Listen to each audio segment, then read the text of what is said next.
जरांगेंसोबत वंचितची नवी आघाडी। वंचितच्या उमेदवारांची पहिली यादी जाहीर। वंचितचा डाव आघाडीवर घाव। प्रकाश आंबेडकरांनी लोकसभा निवडणुकीबाबत मोठा निर्णय घेतलाय।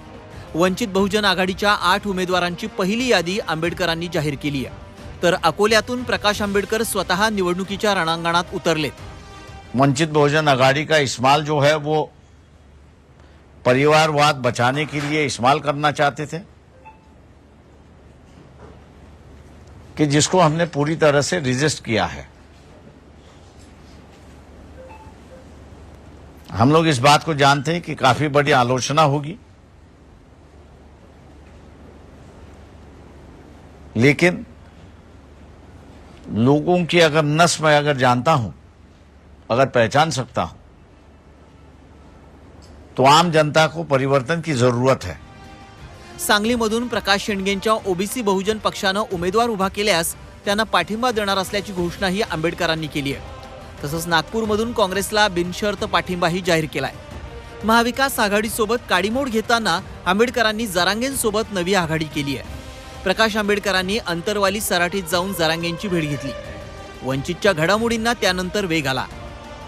जे आमच्या बरोबर समझोता करायला उत्सुक होते त्यांना आम्ही म्हणालो होतो की जरांगे पाटील या फॅक्टर आपण लक्षात घेतला पाहिजे, पण दुर्दैवाने तो फॅक्टर काही लक्षात घेतला नाही। गावागावात काहीच विचारायचं नाही, जिल्ह्यात काहीच विचारायचं नाही, एवढंच विचारायचं फक्त की निवडणूक लढवायची का, आणि दुसरं आपण अपक्ष म्हणून एकच उमेदवार द्यायचा का।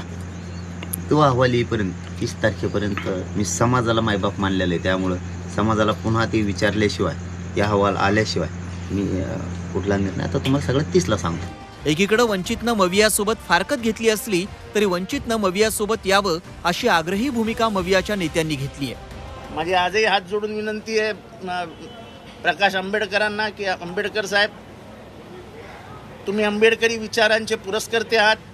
तुमचं रक्ताचं नातं आहे, आमचं विचारांचं नातं आहे। रक्त आणि विचार एकत्र आले तर आपण कोणालाही थोपवू शकतो। अजूनही त्यांच्याशी चर्चा होऊ शकते अशी आमच्या तिन्ही पक्षांची भूमिका आहे। आम्हाला असं वाटतं की या देशाच्या लढाईत प्रकाश आंबेडकर आमच्याबरोबर असावेत। काँग्रेस म्हणून सुद्धा आम्ही त्यामध्ये पुढाकार घेतलेला होता, त्यांनी जाहीर केलेला आहे। आता एकत्र आम्ही बसू, त्यावेळेस यावर आघाडी म्हणून एकत्र बसू, त्यावेळेस चर्चा होईल। 2019 मध्ये वंचित स्वतंत्र लढल्यामुळे लोकसभेला 7 ते 8 आणि विधानसभेला 10 ठिकाणी काँग्रेस आणि राष्ट्रवादीला थेट फटका बसला होता। वंचित सोबत यंदा मराठा आंदोलक मनोज जरांगे पाटील आहेत। जरांगे 30 मार्च पर्यंत भूमिका घेणार आहेत। ओबीसी भटके विमुक्त